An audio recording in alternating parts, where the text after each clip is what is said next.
About our trip, as you're coming up, I just want everyone to know this.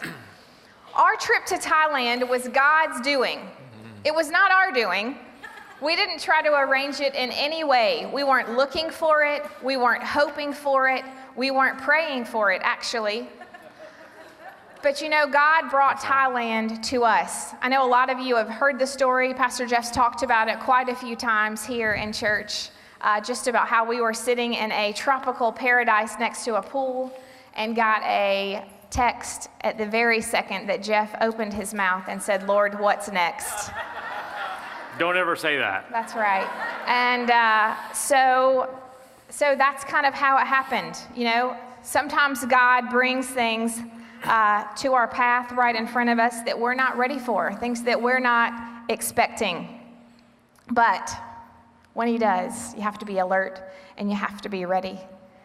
You have to be obedient to what his call is and realize that maybe he's just going to polish who you are in the act of your obedience. We've been reaching out to others, and I think that we found on this trip that this is everything. Today is our last sermon of the series, This is Everything. And this is the best way that we can complete it for you, because we realized when we were in Thailand that it's all about everybody else. This is everything. That's right. And this whole series has been about discovering what it is that's our primary focus. What is it as Christians that we really need to make our number one goal of our everyday life?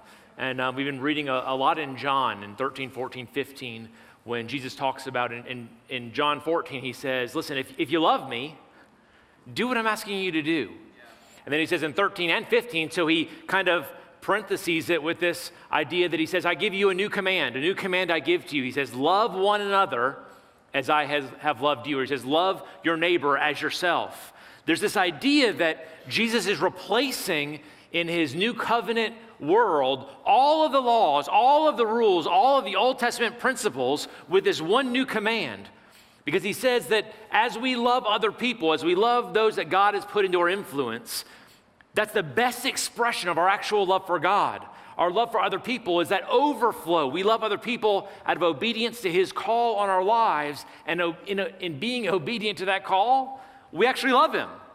So it's this pathway, this kind of indirect pathway to serving God and living the life he's called us to live. And we've talked about that for a few weeks now, and you guys know, if you were here at all in September during our Vision Builder month, that as a church we've embraced this principle pretty heavily. Pastor Eric came up with this huge display that we had in the lobby for a few weeks, talking about, as a church, our efforts in missions over the last year in reaching out more and more and more. We're supporting Compassion International, which is the company that or the organization we're talking about today. We support Atlanta Union Mission down in Atlanta that ministers to the homeless, the Quinn House in Lawrenceville that's like a halfway house for men. We support the food pantry every month. Stacy takes a couple folks over to the Hamilton Mill Food Pantry and serves, I think this month it was 450 families. We had 3 connect groups there, serving about 450 families that just needed to have a great Thanksgiving. And we showed up with numbers to make that happen. We support a lot of other organizations, about 10 in all, every month with our contributions, because you guys support us. We together are supporting the mission of Jesus all around the world. And so I want to encourage you, as we step into this new phase, we want you to step with us. This is a new season of church for us. This is a new idea that we're pressing forward as we go into December to do our Delivering Hope series, and then beyond that into 2019, talking about, as Christians, our responsibility really to overflow out of our own lives into an outward-facing call, an outward-facing hope, that our salvation really doesn't reside on the inside of us as much as it should flow from, like Jesus says, rivers of living water from our belly flowing out into our community, into our friends. Our mission at the church is inviting everyone under influence. And that's who we want you to reach this year, with the hope, with the love of God that he's placed on the inside of you. We want you to reach everyone that he's placed in your influence. So hopefully you'll get a little taste of that as we talk about our trip to Thailand today, because I think it's further our revelation as well. Yeah, I want you to know that as we're talking today, we are not trying to sell compassion to you. We're not going to take up an offering at the end of church today asking for money for compassion. We're not going to ask you to sponsor a child today. We will have a compassion day, probably next year at some point. But really, we just want to explain to you what happened in our hearts on this trip. And through it, I think that you'll learn to love compassion even more than you already do. But, we realize that we are living stones. I want to read this scripture to you out of 1 Peter. It's 2, 4 through 9. I'm not going to read the whole thing, but let me read a little bit to you. You'll see it on the screen here. You are coming to Christ, who is the living cornerstone of God's temple. He was rejected by people, but he was chosen by God for great honor. Now listen to this. And you are living stones. Got that? You are living stones that God is building into his spiritual temple. What's more, you are his holy priests. Through the mediation of Jesus Christ, you offer spiritual sacrifices that please God. As the scriptures say, I am placing a cornerstone in Jerusalem, chosen for great honor, and anyone who trusts in him will never be disgraced. And then if you skip down a little bit, one of my favorite parts is at the very end of this section. And it says, as a result, you can show others the goodness of God, for he called you out of the darkness into his wonderful light. God has a sense of humor. If you know us very well, him asking us to go to Thailand was real funny. But you'll find that God uses his sense of humor to shape who you are. It's leaning into the unknown. That's his way, his pathway for polishing the stones of our lives, who we are, fitting us exactly where he has for us to go in the building of his temple, in the building of his house. I can almost see Peter as he's writing this letter to the early church, and he's telling them, Jesus told Peter, he said, you're the one. This revelation you have of who I am, you in that revelation, you're going to build the church. You're going to build the house of God at its very foundation. And for the rest of eternity, evil, persecution, hell won't be able to come against what you're building. And he pens this letter to the church after Jesus has talked to him, after he tried to walk on water and he sank, after he denied Jesus 3 times and then is asked by Jesus 3 times before his ascension, do you love me, Peter? Well, then feed my sheep. Do you love me? Well, then love those I've placed into your care. Do you love me? And Peter's exasperated. Of course I love you. And then Peter, penning this letter to the early church, who's facing tremendous persecution, saying, you are the living stones. Jesus asked me to build the church, and you're the ones. Every single one of you are the ones that I need to build this church on. And I think as we traveled to Thailand, and I agree with Sonny, it was definitely a divine appointment for us. We were invited by a person I barely knew. I didn't even know I had his number in my phone. I'd only met him 2 times before. And here's this all-expense-paid trip to Thailand with an organization that we support thanks to Luann and Jeannie and Rich Lynch and Phil and Chris Pringle. And I know a lot of you have sponsored kids with them. Compassion International is this organization that you see organizations like it on TV where it's sponsor a child for $38 a month and help them in a struggling, impoverished area to thrive. And we'll talk to you a little bit more about that. But, Peter's talking to each one of us about our collective responsibility to form this new temple that God wants to put in place on the earth, this new place of hope. In the Old Testament, a temple was the place 3 times a year all of the Jews would go and worship there. It was the center point of God's presence on the earth. It was where God resided. And now that place has moved. If you read Ezekiel, the Spirit of God goes from the temple, and now through Jesus, that Spirit resides on the inside of every one of us. Instead of us going to the temple, most of our friends and coworkers and workmates are actually coming to the temple every time they come to you. They're coming to the presence of God every time they engage you in conversation. And as we walked, Sonny and I, into this crazy uncomfortable situation, Nikki, if you want to put slide 1 up there, this crazy uncomfortable situation as we went into Thailand, not even having any idea what to expect, although I think this kind of summarizes pretty well what we expected. The girl, and we saw all these people, the girl in the kind of the traditional wares there on the left, making flower necklaces for us out of jasmine, and the 2 little girls in their kind of traditional Thai garb in the top picture, and then the cultural dance that we got to witness when we were there. That's kind of our expectation, but frankly, as we moved into this journey to Thailand, we had no idea what to expect. I mean, here we are in the middle of pastoring a church, and I'm an accountant, and Sonny's a radiologic technician, if you know what that is. I don't think many people probably do. Pastoring a church. God, haven't you already done enough to take us out of our comfort zone and put us into a new place? I don't know how many of you have ever felt like that. Like, man, God just keeps challenging every comfort zone that I have. As I press into him, he really does press back into me. As I read scripture, it comes alive to me. And as I live my life, I'm challenged, especially after reading Everybody Always by Bob Goff. I'm challenged to love people that I just flat out don't want to love. I would rather leave alone, but God keeps bringing them back into my presence. And as we step into this trip to Thailand, Sonny and I, never having really been in the third world, never really having been on an international missions experience, we were leaning heavily first on a lot of you. I was talking to Pastor Kim, who's our emissary to international missions. I was like, well, what do I do? How do I not get, what water do I drink? What do I eat? What do I not eat? How do I survive this trip to Thailand? Ask Sanjay, wherever he is, how to survive a trip to Thailand. He ate scorpions on his trip to Thailand. I was like, I'm not talking to Sanjay about anything else. Because I don't know, am I going to eat scorpions? I have no idea what's going to happen. But primarily we had this group from Compassion. They took 20 pastors and they paid for all of them. We said, hey, we're already a Compassion church. We every month give money to Compassion. Thanks to Luann, I think 75 kids in this church. And that's just the ones, I know a lot of you probably sponsored kids before we did a campaign. That's just the ones who signed up last year. 75 kids every month get hope into their world because of this church. And put that second slide up there, Nikki.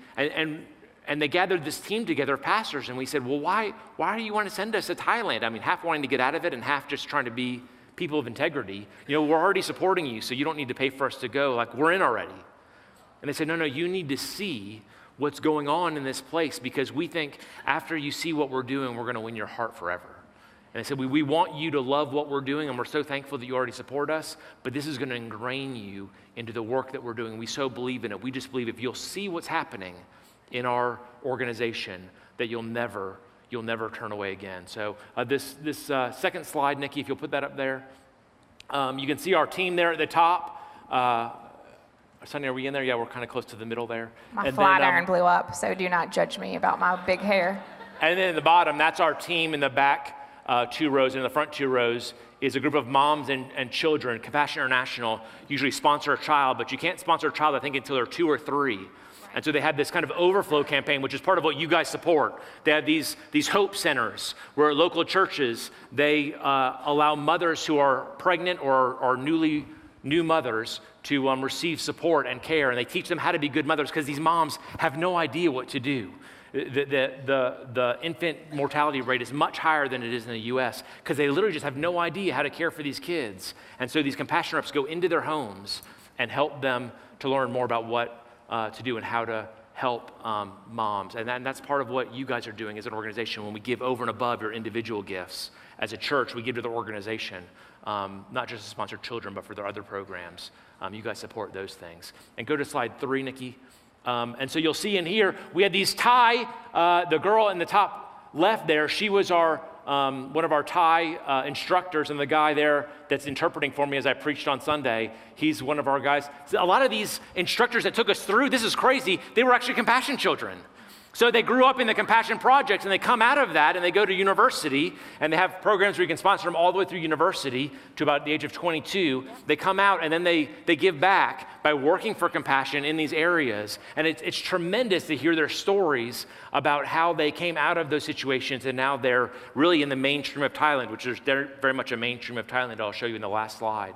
But through this whole experience, we couldn't have gone there without the help of other people. Just the idea of people take you further.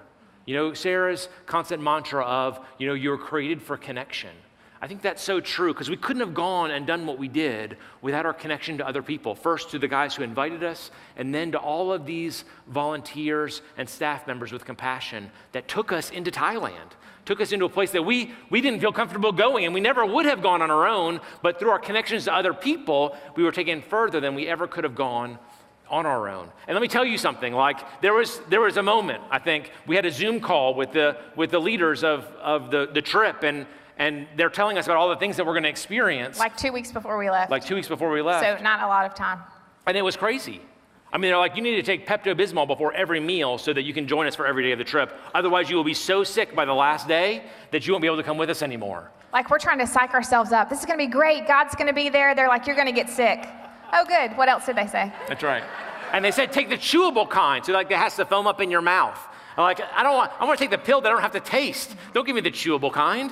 And they said, oh, and by the way, every day when you leave, you're going to want to take Dramamine before you walk out the door. They had to take Bonine. I don't know what the difference is, but it sounds like a redneck version of Dramamine. Bonine.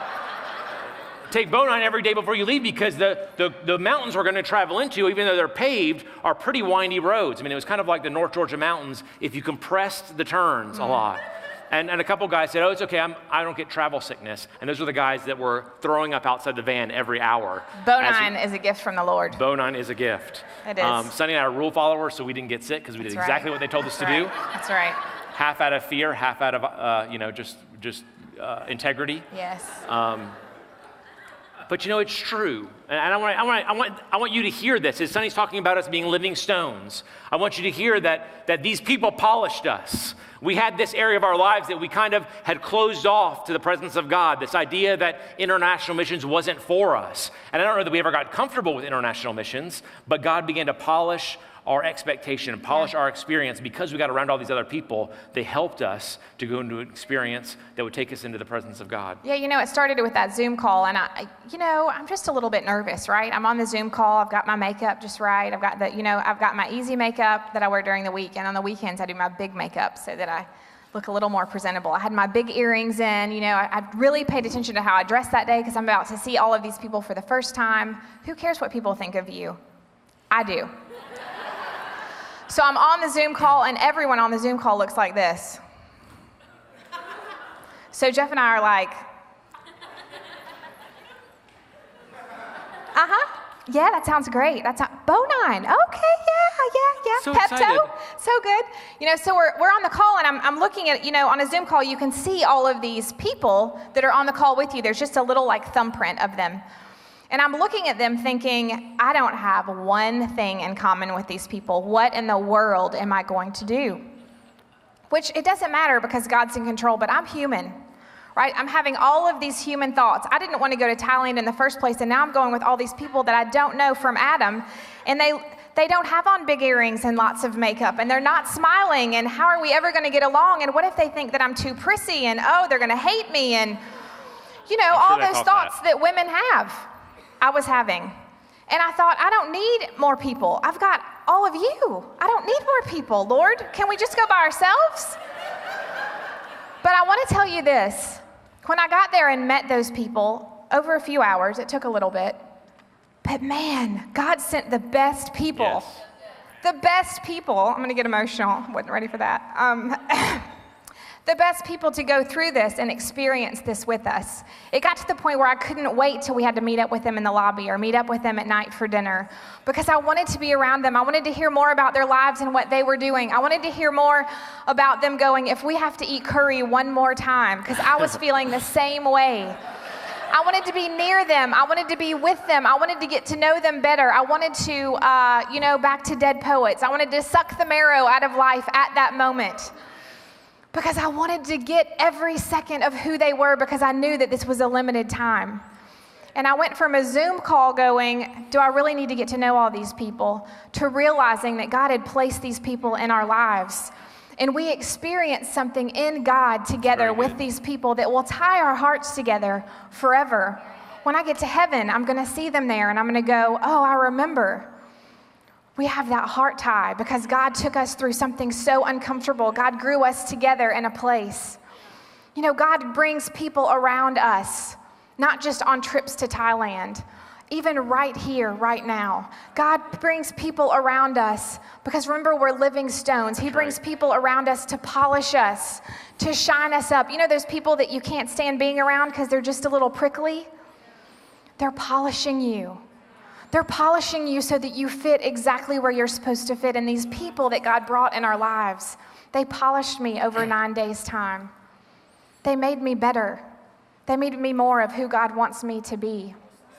So it's so important that you realize that as God requires you to step into the uncomfortable, that you realize that He's with you. He's bringing those people in so you don't have to go it alone, but He's bringing those people in to help you as you step into those uncomfortable places. Absolutely. I was just thinking about, the funny thing is this first Peter scripture that we're talking about where he's talking, he's in the early church. Jesus has gone, he's ascended, and he's not going to see Jesus again, Peter. And he's left alone. I mean, he's got the Holy Spirit on the inside of him. So in a theological way, he's certainly not alone. He's empowered to do everything God's called him to do. But I'm sure there's a sense of loneliness that comes over him when he realizes Jesus isn't here anymore to help me.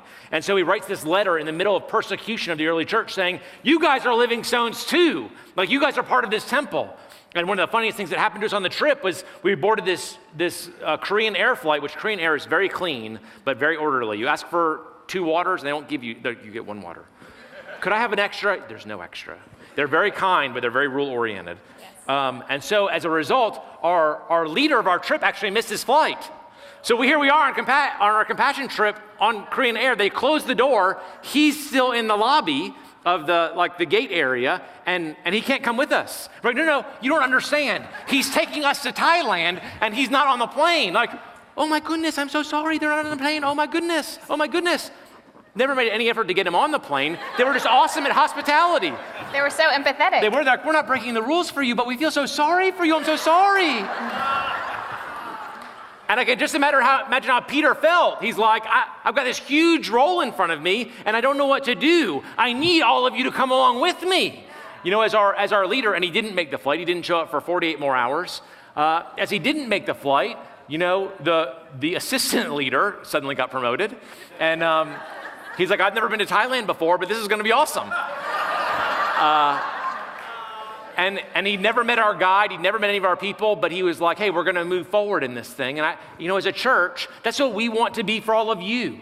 As a church, that's who we want to be together, is we want to walk with you because we believe that God's created you to be this living stone in this temple. And he's going to take you into places that make you uncomfortable, and he's gonna ask you to embrace those moments.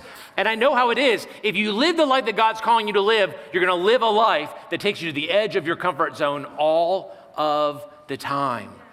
And going there if we'd gone to Thailand by ourselves, we would have been okay. Like, we know how to travel, but it wouldn't have been the experience that we would have had if we hadn't had other people going with us that could help us along the way. And I want you to know, as your pastors, that's why we ask you to join connect groups. That's why we want you to serve in departments. Because like Sonny said, serving with people, going through life with people will bond you together in a way that you can't get any other way. And I know how it is. When you're in the good times, you don't feel like you need them. We're in the Zoom call, we're like, we don't know why we're doing this. This isn't that important. But when you get off the plane in the place God has for you to go, that's when you want those other people in your lives that'll help you along the way. Yeah, so Sonny, talk to us about being uncomfortable. So, God takes you to the edge of your comfort zone, but that's where faith is. Yes. Faith is living at the edge of your comfort zone. So as I'm explaining these things to you, I want you to think about that. Am I at the edge of my comfort zone? Because if you're not, are you really in that faith zone?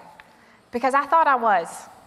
And then I went and stepped to the edge of my comfort zone and realized I wasn't really there. So as God gives us these chances to become uncomfortable, it's important to be obedient, to step into those things. Because again, those circumstances will help polish who you are. There were a lot of uncomfortable things that happened, a lot. And I will just be fully honest and tell you the most uncomfortable thing for me, this is a lot. The most uncomfortable thing for me was we went out to the first camp, and I was about to wet myself. We had gone on a 2-hour... I'm going to say it's a village, not a camp. It's a village, that's right. They're not camping, they live there. It's true. They have huts made of wood sticks with mats over the top for their floors, like you feel like you're going to fall through. But forget their circumstance. Let's talk about mine for just a minute. So I'm in the middle of the, what did we call it? Thai Mountains. Okay, but Village? Not Camp Village, yes. We're in the middle of the village, and we had just gotten there on a 2-hour ride that was, like this the whole time. I'm about to wet myself, and I said, where is the restroom? And they said, oh, the toilets are right back here. So they guided me back. I walked around to the back, and there was a shed, a dilapidated shed with 3 doors in it that were hanging by about 1 hinge. You could see through the cracks. And I said, where's the restroom? And they said, so proud. They were so proud of their toilets. And I went, it's going to be dirty in there. It's going to be dirty in there. I can handle this. I got it. So I give myself a pep talk. It's going to be dirty. It's fine. No worries. Just don't sit down. Squat, squat, squat, squat, squat. So I open up the door, and it is the nastiest thing I have ever seen. The ground is dirt with black stuff all over the top of the dirt. And where's the toilet? I must have gone into a men's stall. It wasn't a men's stall. It was actually a women's stall, or a men's. It's unisex. They're unisex. Isn't that Very nice? modern. Power to the people. Very progressive. So I walk in, and there is a hole in the ground. A hole in the ground. What am I hovering over, folks? Like, what in the world am I gonna do? Where's the toilet paper? There's no toilet paper. Like, men, you're like, who cares? Who cares? I cared. That's who cared at that moment. And I went, I'm gonna have to self-combust. I'm not gonna be able to do this. Well, next to the hole in the ground, there is a bucket with a raunchy ladle kind of thing. Ladle in a big bucket of water that looks so dirty. And so what you're supposed to do is, let me just demonstrate, because you want to know what it's like, right? I don't know that you really want to demonstrate. So, no, I don't. Thank you, Orange Theory. But you're just sitting here going, it's not coming out. All right. I don't know what to do. So you finally make it work, and then where's the flusher? Where's the button? There is no button. There is no plumbing. So you have to reach with the ladle and get a little bit of water. The ladle of water and pour it in on top of where you just went. Y'all, it was awful. I was on the mission field to the largest degree, and I wasn't sure if I was gonna make it. But you know, that being funny, set that aside. There were a million uncomfortable things. That was the worst, for sure. Everything was dirty. No one washed their hands. You couldn't drink the water. You couldn't brush your teeth with the water. So you go out to a village where they're preparing lunch for you with their hands that they don't have soap. You put up slide 7, Nikki. And their dishes where they don't have water that's clean. Like, are you feeling me? Are you getting what I'm saying? You get to see the food before you eat it. It was nice. It was yes. You get the chickens in the yard, and then you get to see the chicken. They pigs. had chicken wings at every meal. Every meal. It was so awesome. These guys were like, chicken wings again. I love chicken wings. Yes. But you also got the chickens, so it was a little bit awkward. You felt kind of bad for the chickens. Yeah, so you would eat this food, and you would hear the people around you going, oh, there's bones ground up in it. And you'd keep pushing the fork around your plate. Because these people took everything that they had to make lunch for us. So hospitable.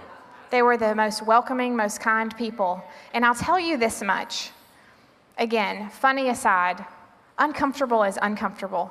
No matter where you go, uncomfortable doesn't change. There wasn't some amazing fog of the Lord that came over and I went, I'm not uncomfortable anymore because God is with me. What happened was, I was still uncomfortable. I still longed for America. I still longed to be in my zone. But when I realized that God was taking me to a place of being uncomfortable and realized that He was with me in that place of being uncomfortable, everything changed. Because I realized uncomfortable or not uncomfortable, He's with me. He's for me. He's guiding me.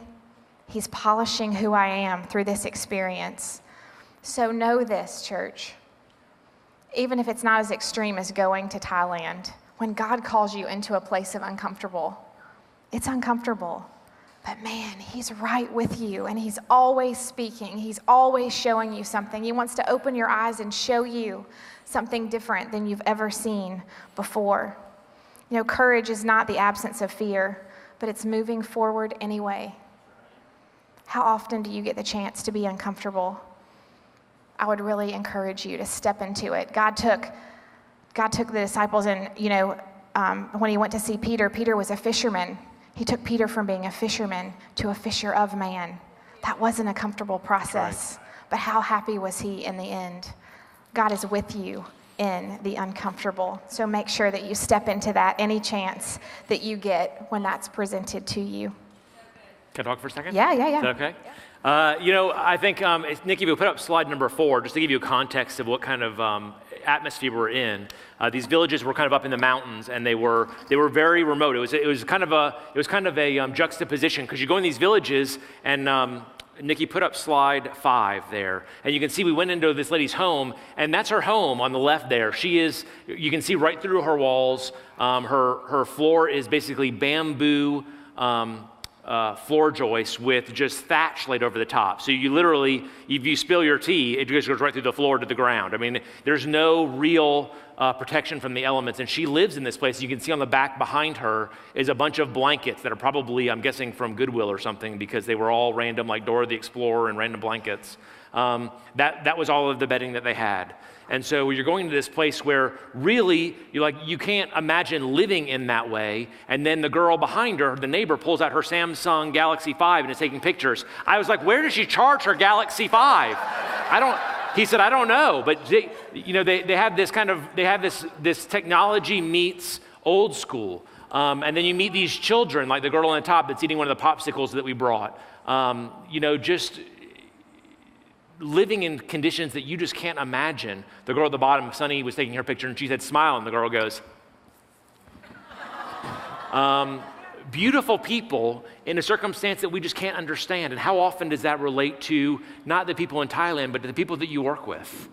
Beautiful people in circumstances you can't understand. People who maybe treat you badly, or maybe have a bad attitude, or maybe just have a personality disorder.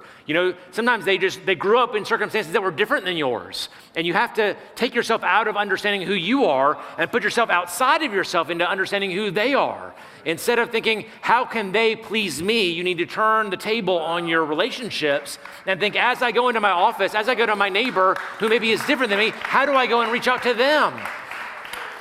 And Sunny was really a champ. She's making it sound more dramatic than it was for you. But I mean, really, you did a great job the whole time. It was dramatic. I'm sure it was dramatic on the inside. In my heart. On the outside, though, you did amazing. And I think as we embrace the uncomfortable, what we saw is, Nikki, if you put up slide number 8 there, what we saw is people, kids especially, because we were there for compassion, that would just steal your heart away. These little kids running around, you can see in that top picture, these little kids running around in probably my kids' pajamas. I mean, they're running around in Iron Man pajamas all day long. And you're thinking, where did you get Iron Man pajamas? There's no Target, there's no Kmart. I don't know how they get these clothes that are probably leftovers from the first world. But kids who wanted nothing more than to see you and to kind of touch you and to kind of know who you were. It was pretty incredible to see not only the hope that we were able to bring to them, but more than that, the hope that they already had on the inside of them. They were pretty incredible. If you put up slide 6, Nikki, we went to this school, and you can see they had a rudimentary worship band. They had electricity in that one. And then you can see all the top right corner there, all the pictures of all the compassion kids from that little one. It was probably a 10 by 20 room, and that's all they had. With this little room, and that's all the kids. I think it was like 250 kids that go to school there every single week as a part of the compassion program.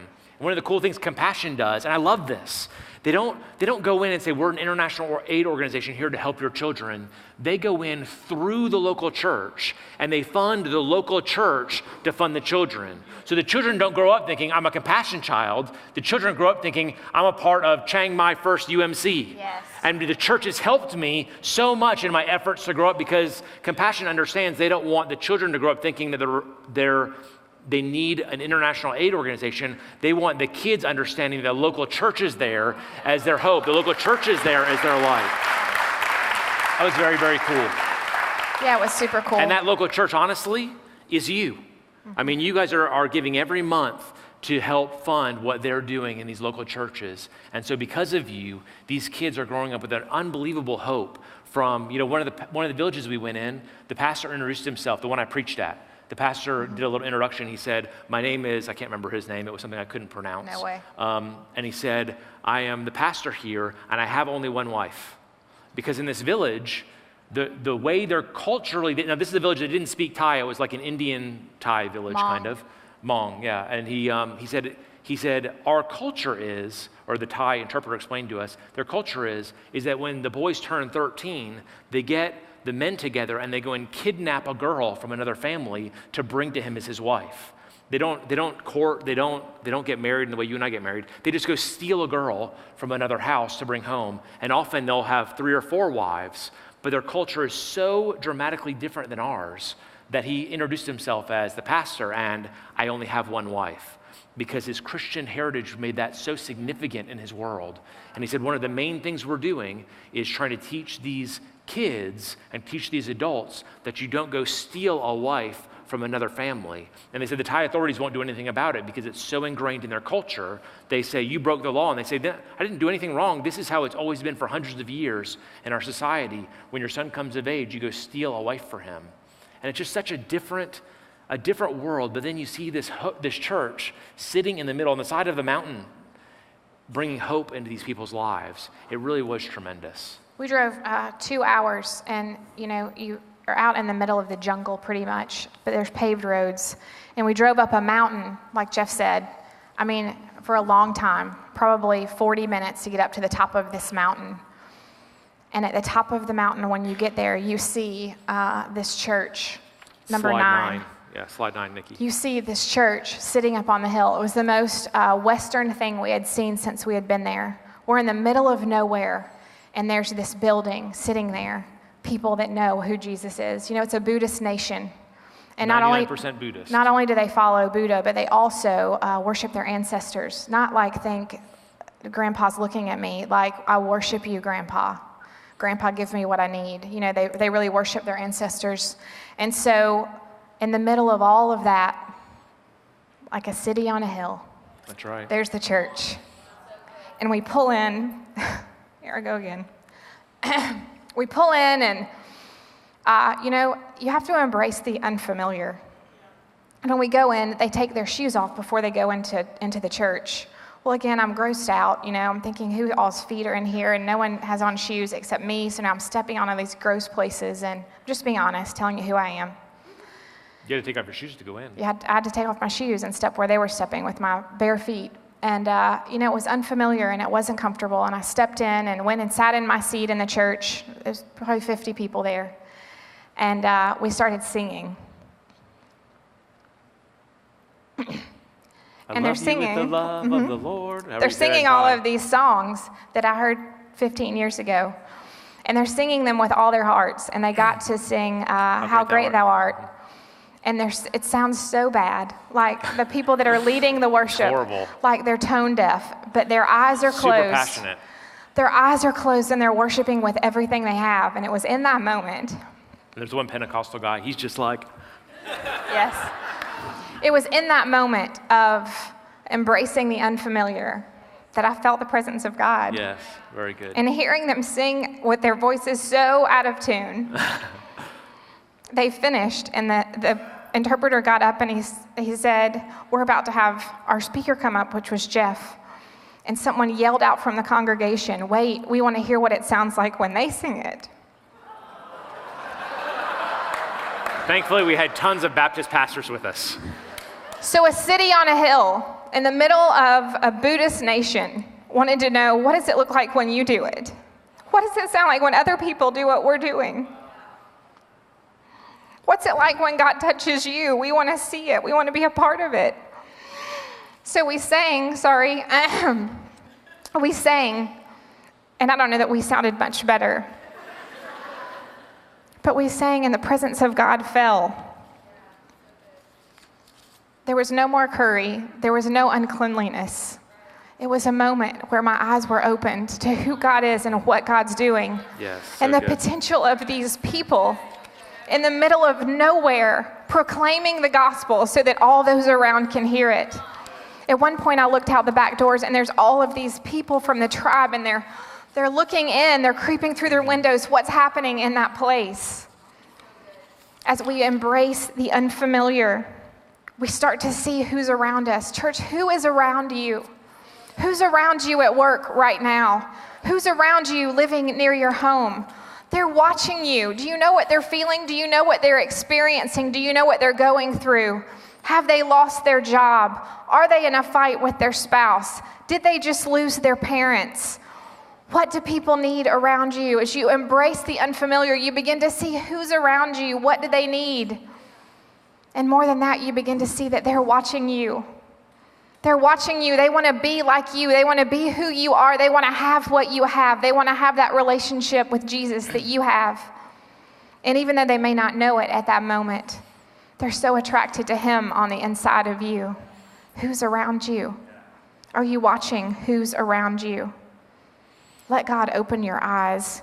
Matthew 5:14-16 says, "You are the light of the world, like a city on a hilltop that cannot be hidden. No one lights a lamp and then puts it under a basket. Instead, a lamp is placed on a stand where it gives light to everyone in the house. In the same way, let your good deeds shine out for all to see, so that everyone will praise your heavenly Father." A light on a hill.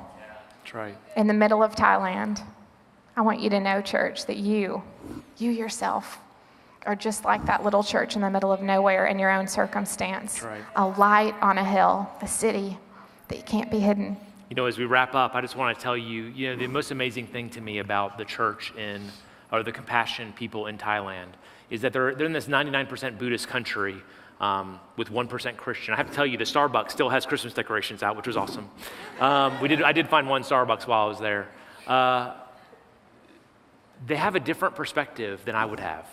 They're in a 99% Buddhist country. You can't even take a picture of Buddha and take it out. You can't buy a Buddha souvenir and take it out because the images and the trinkets are so holy in their mind that you can't export them out of the country. They'll stop you at customs if you try.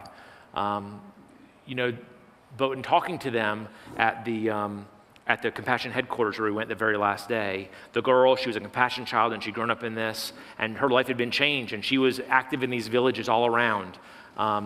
She said, as a Compassion country, she said, it's our mission in the next few years to stop being a country that is supported by Compassion and start being a supporting country. Compassion International started in South Korea back after World War II. And now South Korea doesn't have any sponsored children anymore. South Korea now sponsors children. And this girl in their Thailand headquarters said, we have a vision at Compassion Thailand not to be a sponsored country any longer. And she pointed to the map and she said, already they're right next to Burma, which is Myanmar. You can see on the news all the stuff that's happening there. And they're right next to Laos, which is completely closed, and Cambodia, which is mostly closed.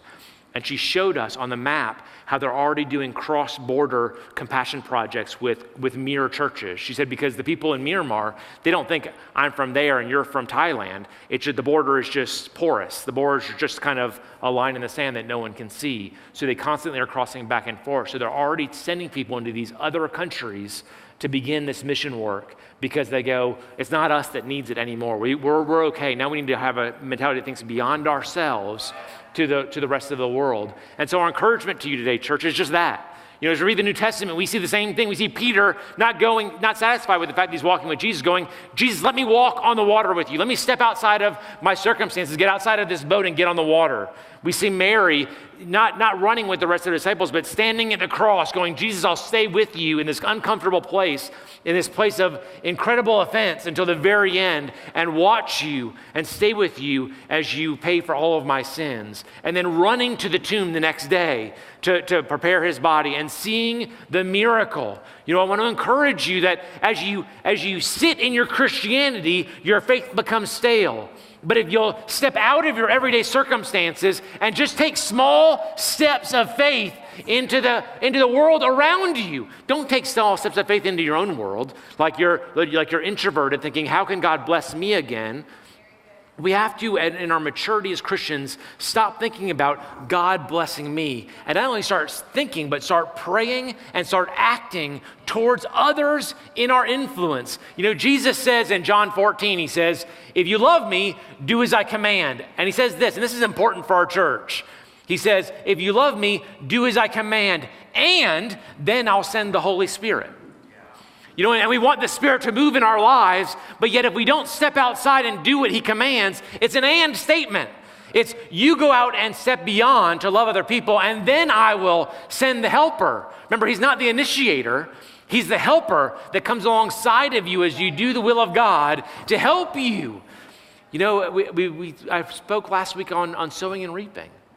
You know, if we want to be blessed in our lives, we have to step out to be a blessing to the people around us.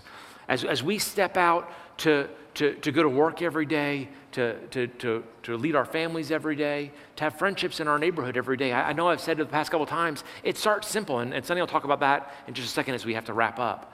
But we just want you to do simple things as we move forward here to begin to stretch your faith beyond the four walls of your life into other people's worlds.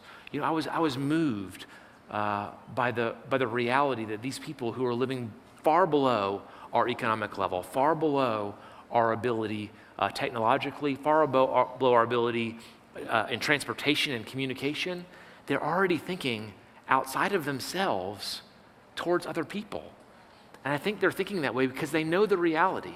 They know the reality is that God didn't call them to live their whole lives to be about them, but God called them to reach outside of themselves. And with what little they have, they're already planning to do it. And I want you to know that out of the abundance that we have, we as a church are planning to do the exact same thing. And I hope that you'll join with us as we move into December. We're helping the firehouses as a community, but I know there's someone around your world that you can help as an individual. There's someone that you can just deliver hope to this holiday season that'll make all the difference in their world and just make a little inconvenience in yours. Yeah, this is everything. It's about everybody else. You'll have the opportunity next week, you'll hear about the Advent calendar that we're going to do. And it's a chance for you to maybe step into the uncomfortable every single day and reach out to someone else. This is everything, reaching out to the others. As God continues polishing who we are, he continues polishing us in the different corners and places off of our lives so that we can fit exactly where he has us. Back in Ezekiel, I was reading, it says that from the temple, the temple is made of living stones. That's you and me. Christ is the cornerstone, like I read at the beginning. As he forms us and puts us in place, then in Ezekiel it says that a river will flow from the temple.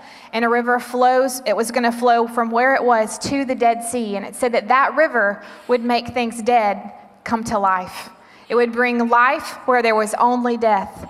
So that there would be trees that would plant themselves along the sides of the river. And on those trees, they would continuously produce fruit and their leaves would heal. That's you. From your belly will flow living water. If you can step into the uncomfortable, if you can embrace who God has called you to be by stepping into the unfamiliar at times, he will continue shaping you, and from your belly will flow living water, and you will continue to produce fruit. Listen, I'm prophesying over you. You will continue to produce fruit. Every single turn that you make, and the leaves that come off of who you are will heal people. It will heal their hurt places. Know that as he continues to shape who you are, a river will flow from you and lives will change if you'll step where you're not necessarily wanting to step, because he'll change you in the process. He took us all the way to Thailand to show us that. It was a great trip. It was a great trip. I hope so much that you guys got something out of what we got out of it. Very good. Hey guys, just close your eyes.